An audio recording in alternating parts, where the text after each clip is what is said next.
So I'm going to take some red because today I'd like you to really play around with mixing red into your green and also think about building the tree up in layers of color. So I'm mixing something sort of like a red burnt sienna.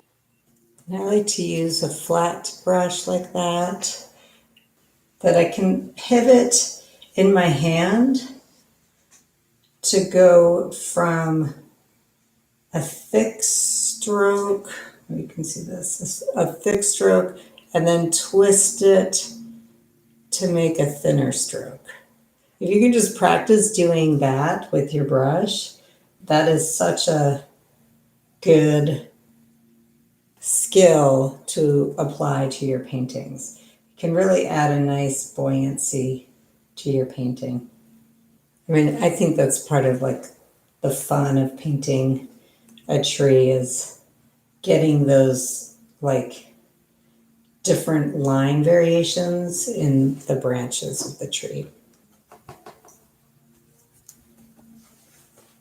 So now from here, I'm going to start blocking in where the different leaves are going to go. And just because it's fun, I'm going to actually stick to my red for this right now. This is just going to be like the underpainting.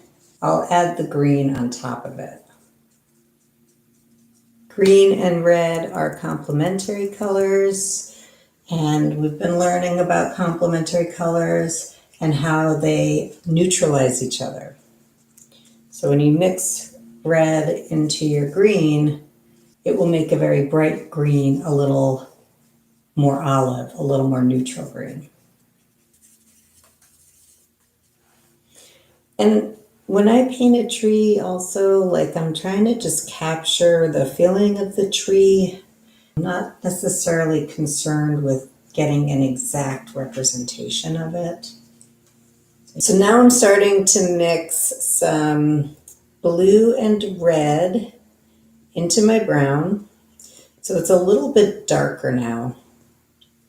And I'm going to come in and I'm going to start indicating where I see some of these shadows in the branches.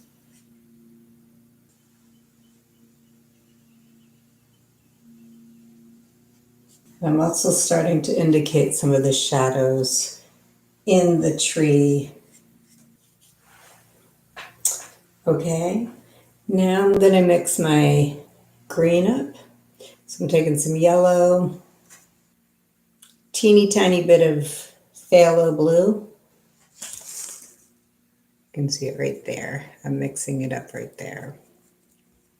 And look what happens if I take just a touch of this cadmium red and mix it into my green. I get this olive color. Use this as an opportunity. Don't just take like green and white.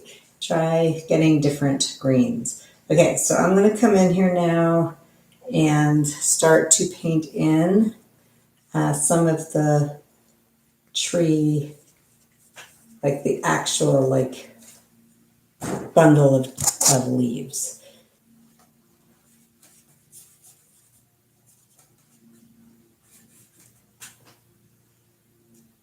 And then from here, I'm going to go back and forth, putting in dark areas, like maybe here where I see this dark value. I'll go ahead and put it back in and put in light areas and work back and forth, creating darker darks and lighter lights. So I get this kind of dark blue greenish color. And then I'm going to come in here and start to put some of that in here. These are really nice highlight colors. So you see how I'm like just kind of dappling that color on. It's a little movement. I prefer that to, and honestly, I don't even know how to do it, but I see it happen where people will mix. They take like green and red and they start like stomping that kind of thing. Like they start just stomping their painting with that kind of thing.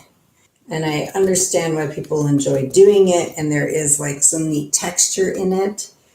But if you just do it indiscriminately around your whole entire painting, it's just going to look like a stomped on painting.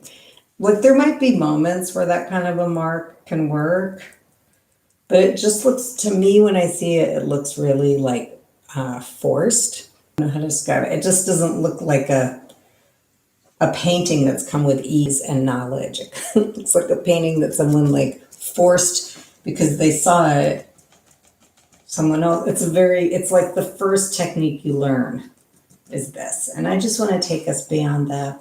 That's all. I mean, now I'm getting into it because I mean, it's fun. But I think like if you're going to use that, maybe mix it with some other techniques also. On a very sunny day, you have a greater contrast between highlights and shadows. Your shadows are usually very dark and very prominent. That's how we can tell that it's a sunny day. So what I'm going to do next is I'm going to use a sky color, like a light blue for now, even though there's no sky in this particular piece, but I'm going to take white with a teeny tiny touch. I guess I'll use my phthalo blue, but your ultramarine blue could work as well. And I'm just using a little tiny bit of it. You might throw in a little bit of alizarin crimson if you want to get kind of a violet-y color for your sky. Start to define some of the edges here. And I'm going to use that to maybe break apart some of these places in between the branches.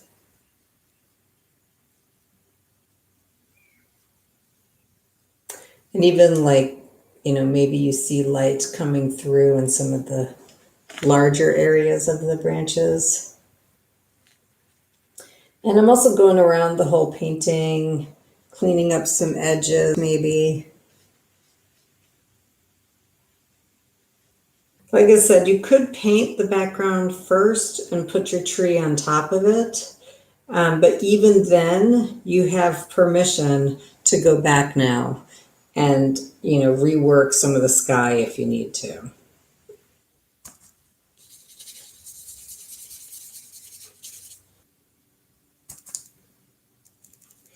Maybe there's even like some houses or some buildings back here. I'm just going to indicate. With this, I've gone in and done a little more detail, like switched to a smaller brush in some areas and just pulled out like little parts of the tree, like little leaves and such of the tree.